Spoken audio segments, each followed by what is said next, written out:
അപ്പോൾ നമ്മൾ ഇന്നത്തെ ക്ലാസ്സിൽ ഇൻട്രൊഡക്ഷൻ ടു അക്കൗണ്ടിംഗ് എന്ന് പറഞ്ഞൊരു ടോപ്പിക്കാണ്. അതായത് അക്കൗണ്ടിങ്ങിൻ്റെ പ്രധാനപ്പെട്ട +1 ക്ലാസ്സിൽ നമ്മൾ ആരംഭിക്കുമ്പോൾ തന്നെ നമ്മൾ തുടങ്ങുന്നതാണ് ഇൻട്രൊഡക്ഷൻ ടു അക്കൗണ്ടിംഗ് എന്ന് പറയുന്നത്.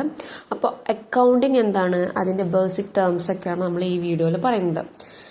അക്കൗണ്ടിങ് എന്ന് പറയുന്നത് ബിസിനസ്സിൻ്റെ ലാംഗ്വേജിനെയാണ് നമ്മൾ അക്കൗണ്ടിങ് എന്ന് പറയുന്നത്. അക്കൗണ്ടിങ് എന്ന് പറയുന്നത് എന്താ, ഫിനാൻഷ്യൽ ട്രാൻസാക്ഷൻസ് റെക്കോർഡ് ചെയ്യുന്നു, അതിനെ ക്ലാസിഫൈ ചെയ്യുന്നു, സമ്മറൈസ് ചെയ്യുന്നു, അനലൈസ് ചെയ്യുന്നു, ഇന്റർപ്രറ്റ് ചെയ്യുന്നു, ആ കിട്ടിയ റിസൾട്ട് ആവശ്യമുള്ള പാർട്ടീസിന് കമ്മ്യൂണിക്കേറ്റ് ചെയ്യുന്നു. ഇത്തരം പ്രോസസ്സ് അടങ്ങുന്ന ഒരു ആർട്ടിനെയാണ് നമ്മൾ അക്കൗണ്ടിങ് എന്ന് പറയുന്നത്. ഫിനാൻഷ്യൽ ട്രാൻസാക്ഷൻസ് റെക്കോർഡ് ചെയ്യുന്നു. ഫിനാൻഷ്യൽ ട്രാൻസാക്ഷൻസ് എന്ന് പറയുന്നത് എക്സാമ്പിൾ പറയുകയാണെങ്കിൽ ഇപ്പം നമ്മൾ ബിസിനസ്സിലേക്ക് ആവശ്യമായിട്ടുള്ള റോ മെറ്റീരിയൽസ് വാങ്ങിച്ചു, അതുപോലെ തന്നെ സാധനങ്ങൾ നമ്മൾ മറ്റൊരു പാർട്ടിക്ക് വിറ്റു. ഇതെല്ലാം ഫിനാൻഷ്യൽ ട്രാൻസാക്ഷൻസിന് എക്സാമ്പിളാണ്. ഫിനാൻഷ്യൽ ട്രാൻസാക്ഷൻസ് എന്നുകൊണ്ട് ഉദ്ദേശിക്കുന്നത് പൈസയുടെ രൂപത്തിൽ നമ്മൾ ബിസിനസ്സിൽ സാധനങ്ങളും സേവനങ്ങളും എന്തെങ്കിലും അങ്ങോട്ടോ ഇങ്ങോട്ടോ കൈമാറ്റം ചെയ്തു പൈസയുടെ രൂപത്തിൽ. ഫിനാൻഷ്യൽ ടേംസിൽ നമ്മൾ കൈമാറ്റം ചെയ്യുന്നതിനാണ് ഫിനാൻഷ്യൽ ട്രാൻസാക്ഷൻ എന്ന് പറയുന്നത്. ഓക്കെ, ഇത് റെക്കോർഡ് ചെയ്യുക, അനലൈസ് ചെയ്യുക, സമ്മറൈസ് ചെയ്യുക, ക്ലാസിഫൈ ചെയ്യുക, ഇങ്ങനെ കുറേ പ്രോസസ്സ് അടങ്ങുന്നതാണ് അക്കൗണ്ടിങ് എന്ന് പറയുന്നത്. ഇനി നമുക്ക് എന്താണ് അതിൻ്റെ ഒബ്ജക്റ്റീവ്സ്, ഒരു അക്കൗണ്ടിങ് നടത്തുന്നതിൻ്റെ ഒബ്ജക്റ്റീവ്സ് എന്തിനാണ് നമുക്ക് നോക്കാം. ഒന്നാമത്തെ എന്ന് പറയുന്നത് മെയിൻറ്റെയിൻ സിസ്റ്റമാറ്റിക് റെക്കോർഡ്. നമ്മുടെ ബിസിനസ്സിൻ്റെ റെക്കോർഡുകൾ സിസ്റ്റമാറ്റിക് ആയിട്ട് നല്ല രീതിയിൽ ഉചിതമായ രീതിയിൽ റെക്കോർഡ്സ് മെയിൻറ്റെയിൻ ചെയ്താലാണ് നമുക്ക് എത്ര പ്രോഫിറ്റ് കിട്ടി, നമ്മുടെ കച്ചവടം എങ്ങനെയുണ്ട്, നമ്മുടെ ഓരോ ദിവസത്തെയും ലാഭവിഹിതം എത്രയാണ് എന്നൊക്കെ നമ്മൾക്ക് കൃത്യമായിട്ട് പ്രോഫിറ്റ് കാൽക്കുലേറ്റ് ചെയ്യാനും ലോസ് കാൽക്കുലേറ്റ് ചെയ്യാനും നമ്മുടെ ബിസിനസ് എങ്ങനെയൊക്കെ ഫ്യൂച്ചർ ബെനിഫിറ്റിന് വേണ്ടിയിട്ട് വളർച്ചയ്ക്ക് വേണ്ടി നമ്മൾ എത്രയൊക്കെ റിസർവായിട്ട് കരുതി വെക്കണം, അല്ലെങ്കിൽ നമ്മൾ കൂടുതൽ എങ്ങനെ മെച്ചപ്പെടുത്താം, ഇങ്ങനെയുള്ള കാര്യങ്ങളൊക്കെ നമുക്ക് അറിയാൻ പറ്റും സിസ്റ്റമാറ്റിക് റെക്കോർഡുകൾ മെയിൻറ്റെയിൻ ചെയ്യുക.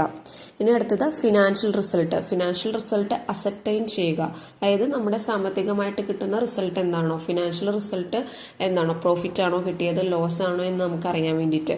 അതുപോലെ തന്നെ ഫിനാൻഷ്യൽ പൊസിഷൻ എന്ന് പറഞ്ഞാൽ ബിസിനസിന്റെ സാമ്പത്തിക നില അറിയാൻ വേണ്ടിയിട്ട്. ഇപ്പം നഷ്ടത്തിലാണോ അല്ലെങ്കിൽ ഈ വർഷത്തെ ലാഭം എത്രയാണ്, ഇതൊക്കെ നമുക്ക് അറിയാൻ വേണ്ടിയിട്ട്.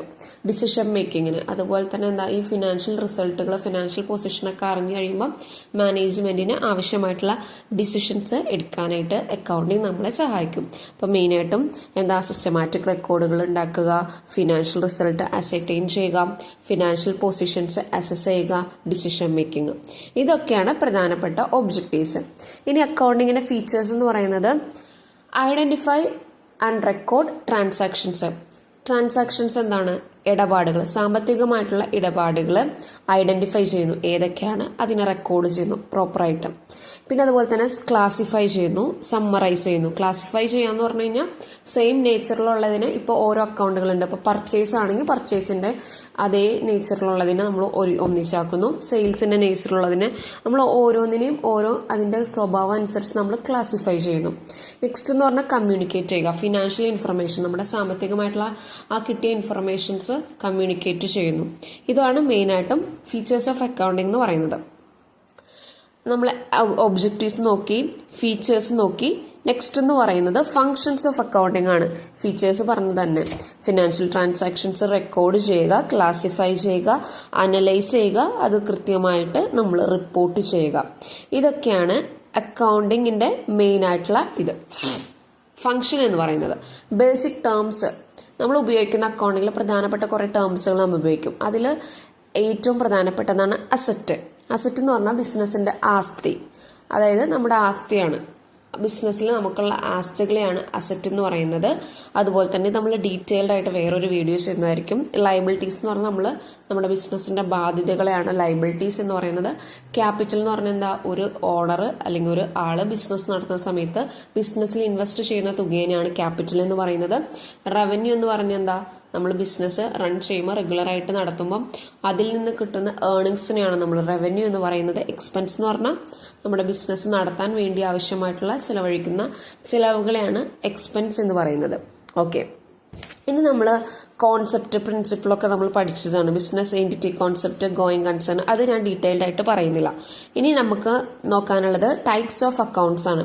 Accounts real account, personal account, nominal account, ഇതും നമ്മൾ ഡീറ്റെയിൽഡ് ആയിട്ട് പഠിക്കും. ടൈപ്പ് ഓഫ് അക്കൗണ്ട്സ് നെക്സ്റ്റ് ചാപ്റ്ററിലുണ്ട്, അടുത്ത ചാപ്റ്ററിലുണ്ട്.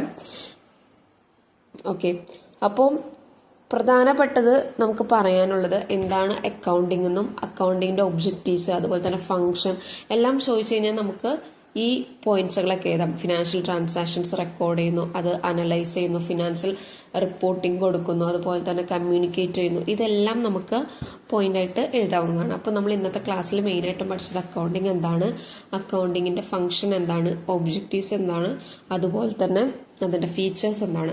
അടുത്ത ക്ലാസ്സിൽ നമ്മൾ ഓരോന്നും ഡീറ്റെയിൽ ആയിട്ട് പഠിക്കും. എന്താണ് double entry system of accounting, single entry system of accounting, അതുപോലെ തന്നെ types of accounts, nominal, real, ഇതൊക്കെ നമ്മൾ അടുത്ത ക്ലാസ്സിൽ കൃത്യമായിട്ട് പഠിക്കുന്നതായിരിക്കും. Okay, thank you.